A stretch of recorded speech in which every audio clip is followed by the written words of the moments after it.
Welcome sa Panlasang Pinoy! Ako po si Vanjo Merano at ngayon ay gagawa tayo ng Bicol Express.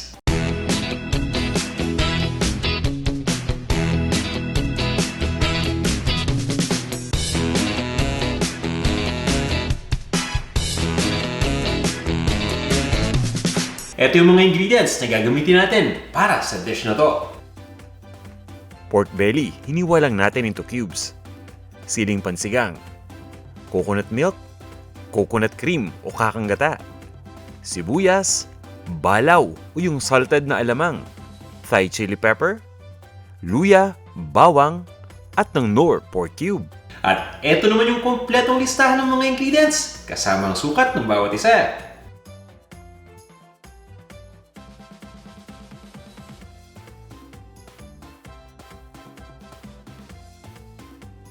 Handa na ba kayo para sa Bicol Express? Tara, umpisa na natin ang pagluto. Maglalagay lang tayo ng coconut milk o ng gata sa isang cooking pot. Gata lang munang ilalagay natin, yung kakanggata o yung coconut cream mamaya na natin ilalagay yon. Pagkatapos ng gata, isama na natin dito yung sibuyas. Ito yung ating chopped na white onion. Pwede kayong gumamit dito ng yellow onion o ng red onion. Ito naman yung bawang. Ang ginawa ko dito sa bawang ay krinash ko lang o dinikdik ko lang. At ito naman yung luya. Hiniwa lang ito at pagkatapos ay dinikdik din natin. Nang sa ganun ay mabilis na kumapit yung lasa dito sa gata. Ayan, pag nalagay na natin itong mga ingredients na to, ilagay na natin yung pork. Ito yung liempo o yung pork belly na hiniwa lang natin into cubes. Paghaluin lang natin ito. So, ang ginawa natin dito, pinagsama-sama lang natin yung mga ingredients. Pero hindi pa natin nabubuksan yung apoy dito sa ating stove. So, ang gagawin ko ngayon, bubuksan ko lang yung apoy para maumpisa na natin ang pagluto dito.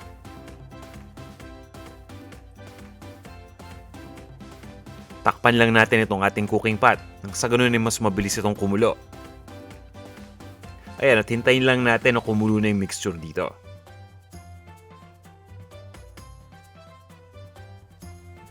Kapag nagumpisa ng kumulo yung gata, ang gagawin natin, i-adjust lang natin yung apoy to medium.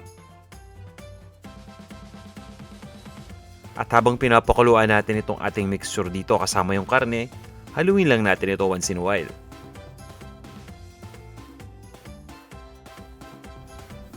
Itutuloy lang natin ang pagluto dito hanggang sa mag-reduce na yung gata sa kalahati.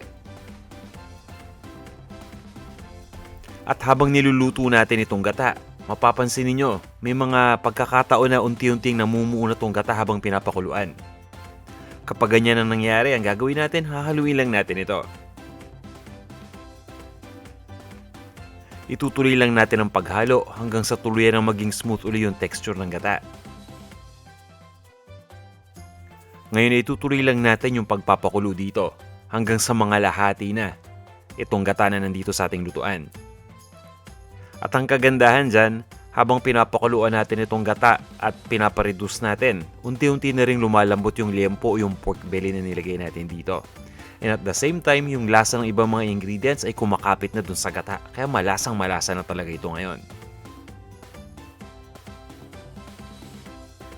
Sa puntong ito, nakuha na natin yung ating desired consistency.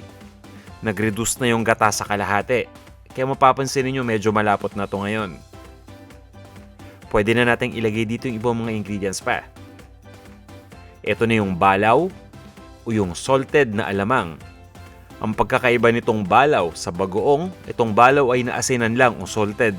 Yung bagoong ay fermented. Okay, so ang gagawin natin ngayon, hahaluin lang natin ito. At pagkatapos, ilalagay na natin dito yung nahiwa na natin na siling pansigang.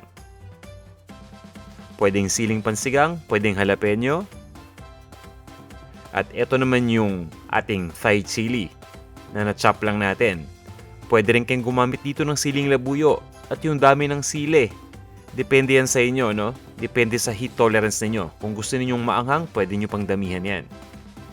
At ngayon naman, ilagay na natin itong ating Knorr pork cube.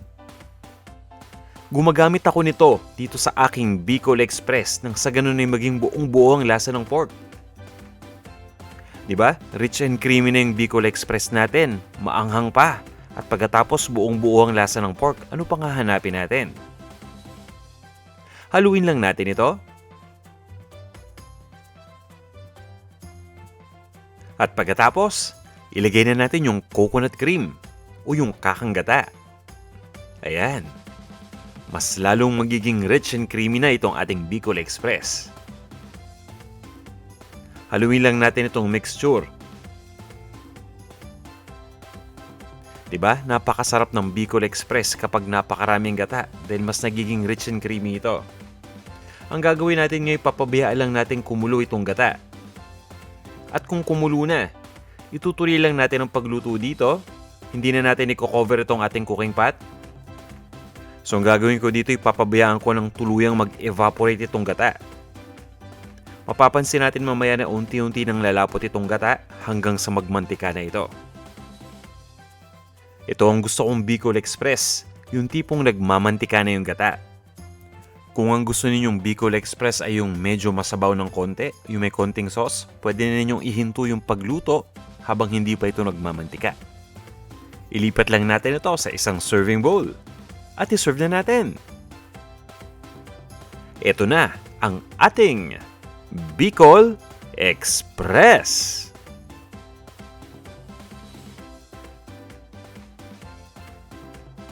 Tikman na natin itong ating Bicol Express. Napakalambot na ng pork dito. Napaka-rich and creamy pa.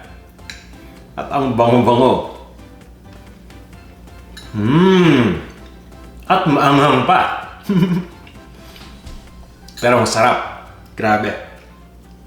Panalong-panalo yung nilagay natin ditong ingredient, yung balaw o yung alamang na salted. Ang sarap. Grabing sarap. Wow. Tama-tama tong pang-ulam. Dahil nga sa anghang nito, para mabalanse. Katapat nito, regular rice lang o yung plain rice na mainit-init pa. Nakainin natin ito at pwede rin itong pampulutan. Siyempre sa anghang at sa sarap nito, may tatanggap ang pulutanin ito. Hindi ako matigil sa kakakain kahit maanghang. Napakalasa, napakasarap, kaya subukan nyo sana itong recipe na to. Ngayon naman, mag-greetings muna tayo. Hello kay Paulo Javier. Sabi naman Resanena Barcelon, thanks po sa lahat ng naluto ninyo. Lahat masarap at isa-isa kong ginagawa mula sa ulam, dessert at iba pa. Napakahusay! Like ko ang lasa ng pork steak na ginaya ko. Galing mong magturo, sir. Muli, maraming salamat po. Next step, itong chicken hamonado. O sana subukan nyo rin yung ating chicken hamonado. Panalong-panalo rin yun. Hello kay Rotsen27. Sabi niya, wow, may bago na naman akong lulutuin. Thank you. Sabi naman ni Jean Longaki, thank you sa'yo. Dami kong natutunan sa pagluluto. Hello kay Ferds Adalim, kay Mariel Safe. Hello rin kay Batil Calgo. Sabi niya sa ating chicken hamonado video, sarap bossing. Salamat ng marami at nabusog ako. Hello kay Marivic Pasibe, kay TWD Kenny, kay Elinodar, kay Poy Bautista.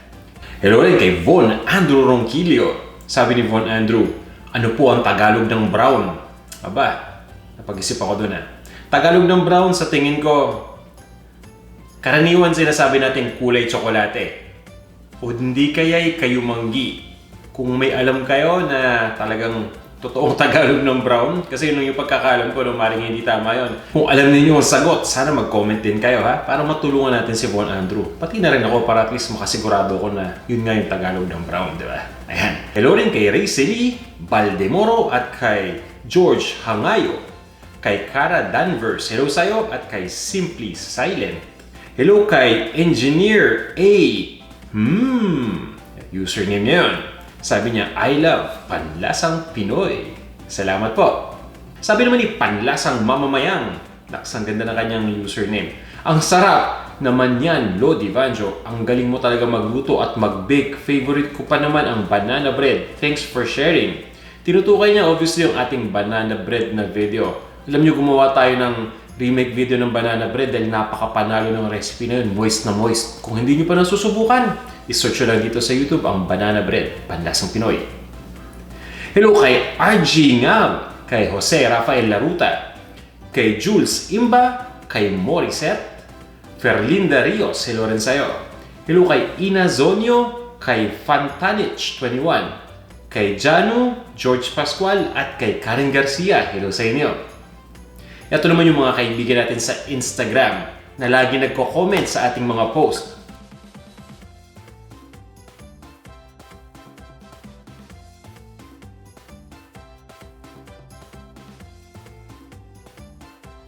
At kung hindi nyo pa ako napapollow sa Instagram, napakadali lang akong hanapin. I-type nyo lang ang Panlasang Pinoy.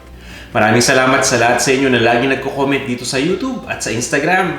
At sa mga nanood ng video na to, maraming salamat. Kung nagustuhan nyo tong ating recipe, huwag nyo sanang kalimutang i-like ha. At sa inyo na hindi pa nagsasubscribe dito sa YouTube, mag-subscribe na kayo. Nandito lang yung subscribe button sa ilalim. Isang click lang yan.